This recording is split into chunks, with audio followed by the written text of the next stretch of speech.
Hello everyone, my name is Nicole and I am the Parent Support Worker for the Niagara Catholic District School Board EarlyON Child and Family Centers.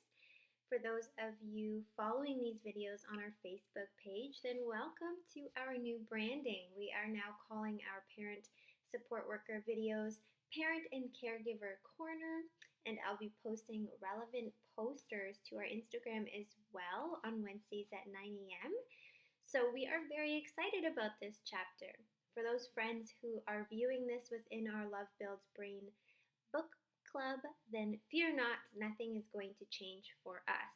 So today we are going to be highlighting the key points from chapter 5 of Dr. Jean Clinton's book Love Builds Brains, and this chapter is called Connection is the Key.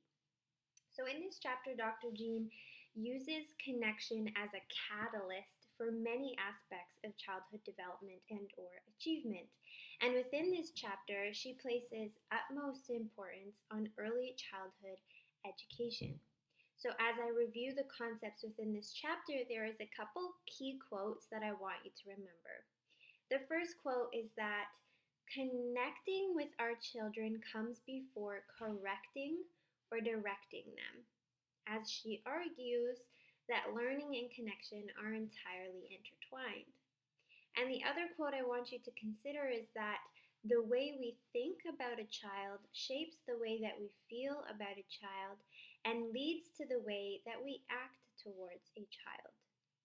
So let's use this to consider school readiness. So thinking back to our discussion of temperament, our highly spirited children may have more challenges when starting a new routine within school or adjusting to new stimuli, for example. And if we don't understand this about our child, it can make it very difficult to connect with them and understand how to support them once it's time to leave the nest and start school. So say these kids enter the school, they aren't quite self-regulated, so they might act out more than the other children. What Dr. Jean suggests here is that the problem isn't that these kids aren't ready for kindergarten. The problem is that kindergarten isn't quite ready for these kids.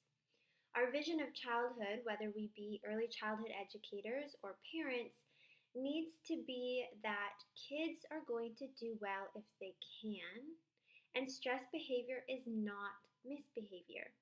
And understanding the unique needs of every individual child comes from that connection, not from correcting and directing that misbehavior. And she notes here so eloquently that skills needed in order to do well in school, like executive functioning and self-awareness, for example, begin with that connection.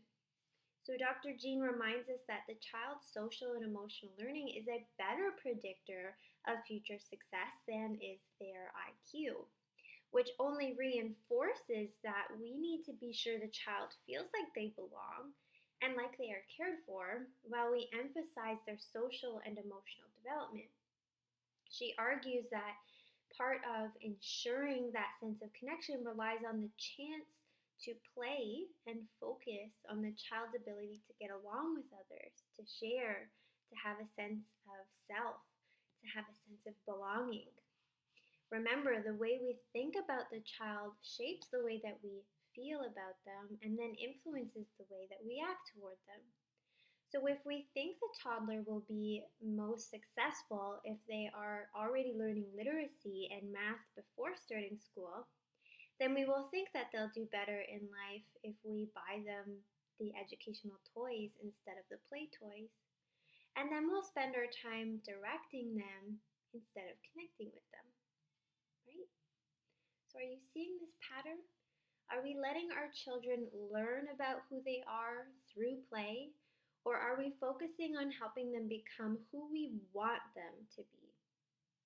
Dr. Jean emphasizes that we must ensure we teach our kids about self-regulation and social-emotional learning so that they are best prepared to learn once they are in school, and that we reflect on our own practices. Are we a victim of the tyranny of cognitive seduction? Are we focusing on cognitive development at the expense of social and emotional development? Are we directing more than we are connecting? The message that Dr. Jean concludes with is that we have to evaluate our own theories of childhood. How are we viewing our kids? Are we seeing them as an empty vessel that we must pour education into? Or do we view children as being resourceful and capable of contributing to their own learning and development? Our relationship and connection with our child will be different depending on our view of the child.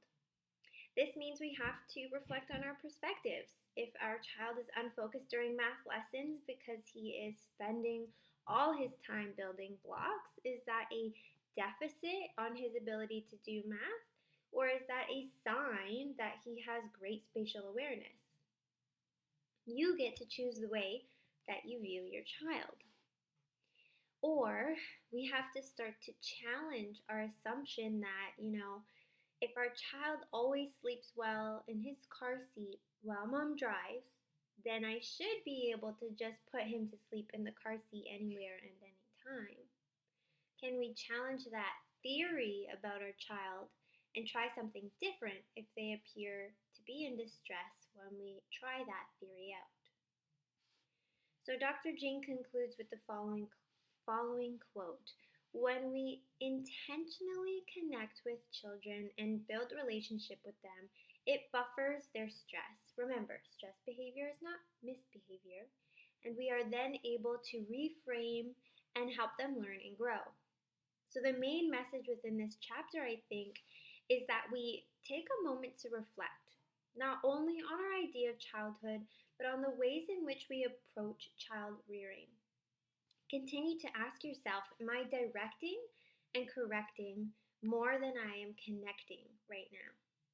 A simple example I've used in the past is this concept related to correcting instead of connecting, is to think of your child. It's mid-afternoon and they will not stop yelling and jumping on furniture. In this moment, as a parent, do I spend my time correcting and directing them? So telling them to stop jumping on the couch, play quietly with your sister, find a quiet place to read, etc., etc.